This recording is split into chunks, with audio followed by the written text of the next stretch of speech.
Hello. जी sir Bhagat ji. सत साहिब जी। जी भगत जी, एक बात पूछनी थी आपसे। जी बताइए। जी क्या है कि मैं पहले बीच में भक्ति छोड़ दिया था। अच्छा।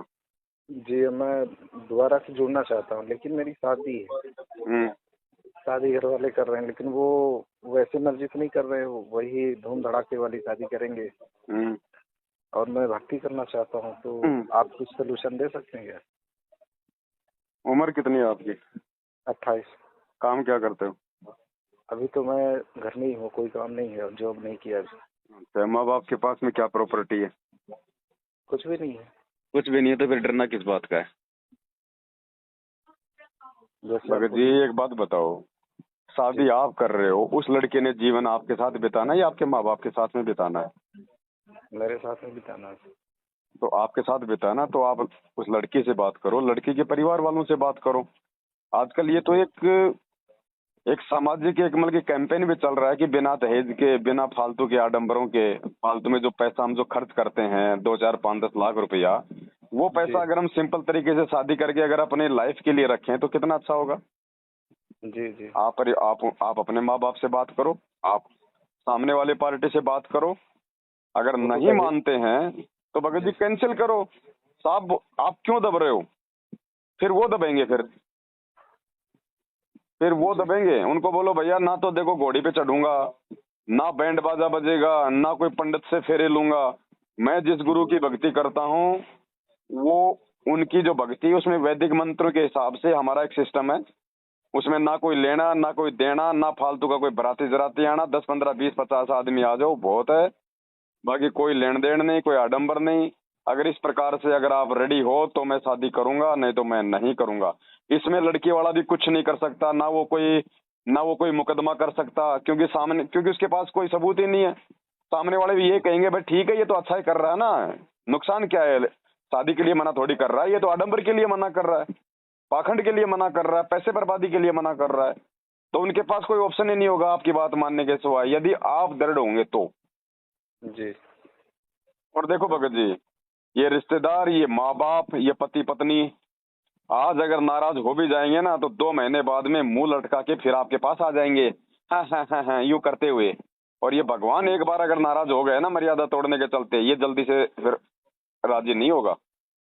जी तो भगत जी ये तो आपका निर्णय है। अगर आपको ज्ञान होगा, अगर आप संघर्ष करोगे, क्योंकि संघर्ष होगा ज्ञान से भगत जी। जी जी मैं आपको खाली सलाह दे सकता हूँ, मैं आपके मतलब पीठ पीछे आगे खड़ा नहीं होऊंगा, और ना जी मेरे वहां होने से कोई बात बनेगी। ये संघर्ष आपका है, या आपने करना पड़ेगा। आपने अपने गुरु को प्रसन्न करना है या आपने अपने माँ बाप को प्रसन्न करना है भगत जी। जी तो सीधा सा सटक जवाब दो, पहले बोल दो। देखो सबसे बड़ा भय क्या होता है कि यार माँ बाप घर से निकाल देंगे, माँ बाप मकान में हिस्सा नहीं देंगे, जमीन जायदाद में हिस्सा नहीं देंगे। ये वाली प्रॉब्लम नहीं है। प्रॉब्लम ये वाली है कि यहाँ मर जाएंगे, ये वो तो शादी नहीं करेगा तो। कौन मरेगा? कोई किसी के लिए नहीं मरता। ये सब ये भगत जी, ये सब ये आडंबर है, पाखंड है। कोई नहीं मरता किसी के लिए, और मरेगा तो मरेगा भगत जी। अगर वो मरेंगे तो उनके मरने के पीछे आप अपनी मर्यादा तोड़ दोगे। आप तो कल को सतलोक जाने का समय आएगा तो माँ बाप बोल देंगे अगर चला गया तो हम तो पीछे से मरेंगे, तो क्या आप जाओगे नहीं क्या? कल को गुरुजी आ वो जाएंगे, बोले बेटा चल तुझे सेवा करनी है, मैं तुझे मेरा परमानेंट सेवादार बना के रखूंगा, और आपके माँ बाप रोएंगे पीछे से कि हम लोग आत्महत्या कर लेंगे, तो क्या करोगे आप? जाओगे या वो रहोगे? तो फिर जाएंगे, तो रहेंगे क्यों? बस तो वही वही समय है भगत जी। गुरु वचन क्या होता है? गुरु चाहे सामने आके बोले, चाहे गुरु ने चाहे सत्संग में बोल दिया हो, या गुरु ने आपको कोई आदेश दे दिया हो, वो गुरु वचन ही तो है। गुरु का वचन तोड़ना, गुरु की आज्ञा की अवहेलना करना होता है। वो चाहे आमने सामने कर दो चाहे पीछे से कर दो। जी तो ये अब आपके ऊपर है कि आप क्या संघर्ष जो है वो करते हो आप।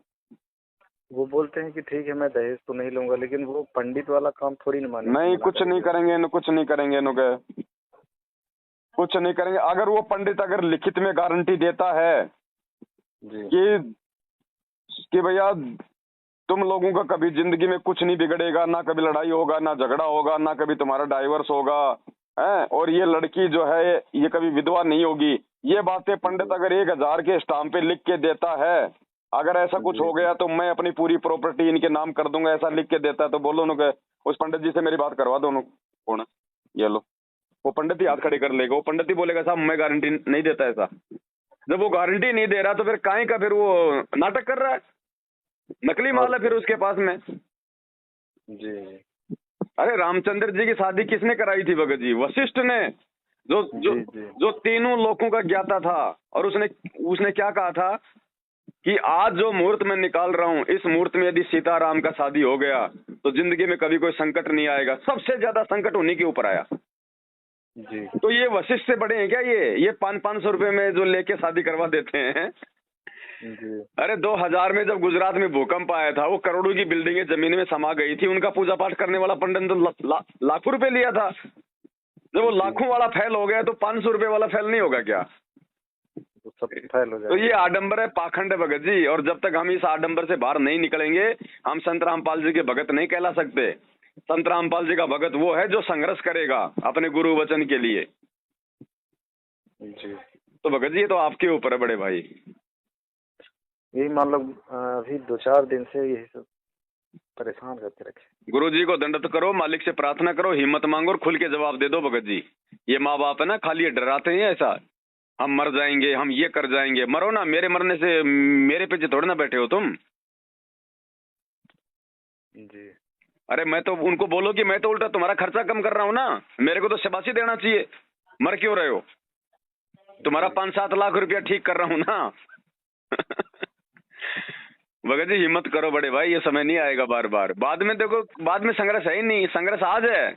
और आज जिसने संघर्ष नहीं किया, बाद में उसको तिनका उठाने का भी सेवा नहीं मिलेगा। जी संघर्ष तो आज है, क्योंकि आज परिस्थिति हमारी विपरीत है और आज ही हमारी परीक्षा होगी। कल को तो पूरी दुनिया परमात्मा के चरणों में होगी। कौन शादी करेगा, कौन बैंड बाजे बजाएगा, कौन घोड़ी पे बैठेगा? तो संघर्ष कहाँ है? यही है संघर्ष। तो आज ही हीरे की परख तो आज होगी ना। भगत की परख तो संघर्ष में होगी ना। तो गुरुजी आज ही तो देख रहा है, वो छटनी आज ही तो कर रहा है गुरुजी। जेल से आने से पहले पहले अपने हीरे मोतीलाल छांट लेगा परमात्मा, जो उसके असली हैं।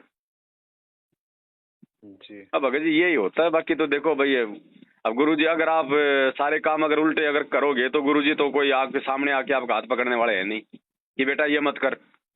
गुरुजी तो सबको सामूहिक रूप से समझा देते हैं, सबके लिए समान नियम है। अब जो तोड़ेगा वो अपना भुगतेगा, जो नहीं तोड़ेगा वो भगत जी परमात्मा का प्यारा।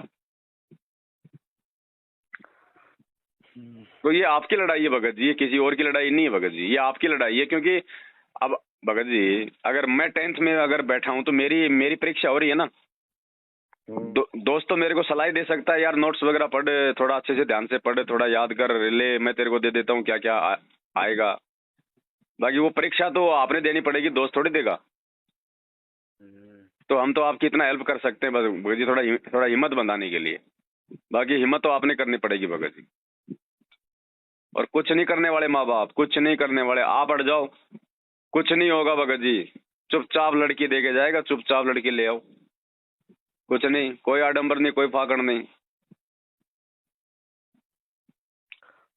जी अब आप देखो भगत जी आगे का रास्ता है ना, करेंगे प्रयास इस बार। हाँ प्रयास ही है, प्रयास करेंगे। अगर अंदर से अगर इच्छा होगी वास्तव में तो मालिक साथ देगा भगत जी। बाकी तो ये तो काम भगत जी तो बिगड़ा हुआ है, ये देख लो। फिर ये घाव नहीं भरेगा कभी जिंदगी में भगत जी। आप ये घाव नहीं भर पाओगे, क्योंकि मालूम होते सत्य हम गलती कर देंगे ना, फिर उस चीज का भगत जी घाव नहीं भरा जाता। जी तो आप देख लो, बात कर लो प्यार प्रेम से, ऐसे कोई वो नहीं है। यही देखना पड़ेगा, नहीं तो क्या करना पड़ेगा, यहाँ से जाना पड़ेगा फिर तो कहीं, नहीं तो यहाँ तो जाना कहाँ पड़ेगा, जाएंगे कहाँ, जाने का क्या दिक्कत है? बोलो उनको, माता पिता को बोलो भैया देखो मैं कोई बच्चा तो हूँ नहीं, मेरी भी अपनी सोच है, मेरे भी अपने विचार हैं। दुनिया चांद पे पहुंच रही है, तुम मेरे को गधे पे बैठा रहे हो। हैं? जी तो सीधा बोलो ना भगत जी, इसमें काहे का डर है? इसके अंदर आपके लाइफ का मामला है ना। और लाइफ तो चलो भाड़ में जाए, तो आध्यात्मिक मामला आ गया सबसे बड़ा। तो गुरु वचन टूट गए तो यहीं पे धक्के खाते फिरेंगे फिर। वो तो सबसे प्रथम है।